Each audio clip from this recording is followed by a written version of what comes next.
Science perfection চ্যানেলে সকলকে স্বাগত।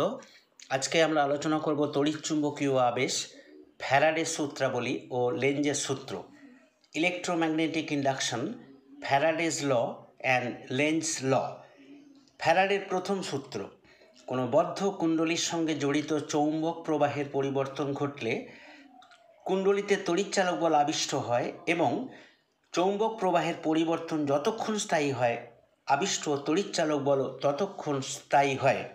ফ্যারাডের এই সূত্র থেকে আমরা আবিষ্ট ইএমএফ সৃষ্টির কারণ সম্পর্কে জানতে পারি। ফ্যারাডের দ্বিতীয় সূত্র: তড়িৎচুম্বকীয় আবেশের ক্ষেত্রে আবিষ্ট তড়িৎচালক বলের মান কুণ্ডলীর সঙ্গে জড়িত চৌম্বক প্রবাহের পরিবর্তনের হারের সঙ্গে সমানুপাতিক। ফ্যারাডের দ্বিতীয় সূত্র থেকে আমরা আবিষ্ট ইএমএফের মান সম্পর্কে জানতে পারি। লেঞ্জের সূত্র: তড়িৎচুম্বকীয় আবেশের ক্ষেত্রে আবিষ্ট তড়িৎচালক বলের অভিমুখ এমন হয় যেন এই আবিষ্ট তড়িৎচালক বল বর্তনীতে তড়িৎ প্রবাহ সৃষ্টির কারণকে বাধা দিতে পারে। লেঞ্জের এই সূত্র থেকে আমরা আবিষ্ট ইএমএফের অভিমুখ সম্পর্কে জানতে পারি। ক্লাসটা ভালো লাগলে একটি লাইক দেবে, বন্ধুদের সাথে শেয়ার করবে এবং চ্যানেলটিকে সাবস্ক্রাইব করবে। অনেক ধন্যবাদ।